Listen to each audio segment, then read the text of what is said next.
Everyone, तर welcome back to my new blog. तर चला, मी कामासाठी तयार झालते आणि सकाळी कितीला उठले माहिती? मी आज 4:30 वाजता उठलेले, कारण पाणी डब्बे आणि सगळं करून माझं काम आवरलं होतं. आणि 7 वाजेपर्यंत, अजून 7 पण वाजले नव्हते, 7 वाजेपर्यंत सगळं काम झालं. आणि मेन म्हणजे मी सोहमला सोडून आलते क्रिकेट क्लबला. आणि चला, कामाला जायचे, सगळं मटेरियल कलेक्ट केलं, क्लिनिंगचं मटेरियल घेऊन जायचं होतं. आणि इकडं कामावर पोहोचले होते. आणि मी जाऊस तोपर्यंत जे आमचे कामवाले भैया आहेत त्यांनी सगळी पार्किंग क्लीन केली होती, कचरा देखील घेऊन आले होते.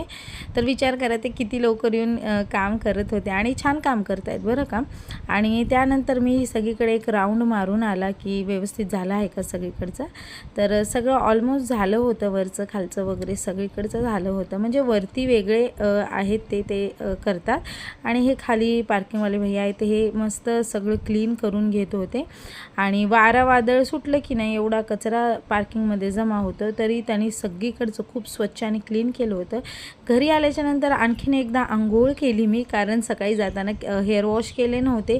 छान हेअर वॉश वगैरे केले आणि छान वाटत होतं. रोज तर सकाळी जाताना करूनच जाते आणि आज सकाळी जाऊनसुद्धा घरी येऊन केली. त्यानंतर दूध ठेवलं गरम करायला आणि सोहम दरवाजा लावून बसलेला. दरवाजा उघडला, गरम होत होतं, पावसाळा चालू असून 7 तारीख तर निघून गेली तरी पण पाऊस पडला नाही. म्हणजे मिरग असतं ना 7 तारखेला. आणि जेवण आपलं, चला बाय.